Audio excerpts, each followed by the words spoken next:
بھارتی فوج کے سابق آفیسر اور دفاعی تجزیہ کار پروین سواہنی نے بھارتی چیف آف ڈیفنس اسٹاف سے مستعفی ہونے کا مطالبہ کر دیا ہے۔ کہا ہے کہ جب سے مودی اقتدار میں آئے بھارتی فضائیہ مسلسل تنزلی کا شکار ہے۔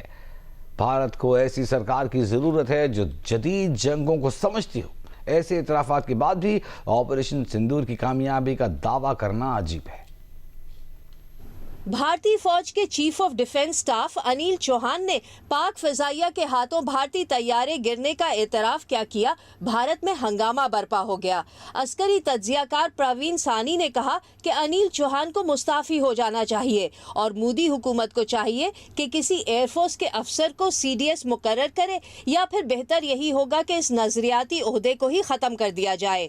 پروین سانی نے کہا کہ انیل چوہان بظاہر جنگی حکمت عملی کو سمجھنے سے قاصر ہے۔ بھارت اور پاکستان کے درمیان کسی بھی ممکنہ جنگ میں فضائی برتری جلد از جلد حاصل کرنا ہی جنگ کے نتیجے کا فیصلہ کرے گا۔ بدقسمتی سے ایئر فورس بھی راہ سے بھٹک چکی ہے۔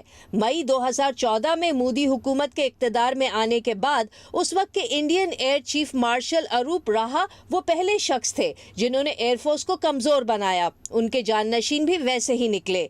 پروین سانی کے مطابق بھارت کو ایسی حکومت کی ضرورت ہے جو بدلتی ہوئی عالمی جغرافیائی سیاست میں فوجی طاقت کی اہمیت کو سمجھے اور اسے آپریشن سندور جیسے ڈرامے میں استعمال نہ کرے۔ بھارتی chief of defence staff Anil Chauhan کے اعتراف پر اس سے قبل اپوزیشن کانگریس پارٹی نے مودی حکومت پر کڑی تنقید کی۔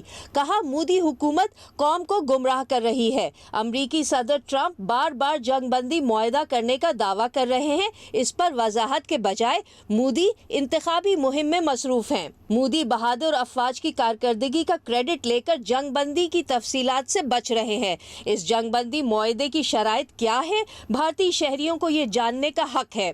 کانگریس نے پارلیمنٹ کا خصوصی اجلاس فوری بلانے اور دفاعی تیاریوں کے جامع جائزے کے لیے آزاد ماہرین کی کمیٹی بنانے کا مطالبہ بھی کیا۔ اسی معاملے پر بھارتی صحافیوں نے بھی مودی سرکار اور بھارتی فوج کو آڑے ہاتھوں لے رکھا ہے۔ معروف صحافی پنکج پچوری نے طنزیہ کہا کہ سنگاپوری بزنس نیوز چینل نے بھارتی طیارے گرائے جانے کی بڑی بریکنگ دے کر بھارتی میڈیا کی اہلیت پر سوالیہ نشان لگا دیا ہے۔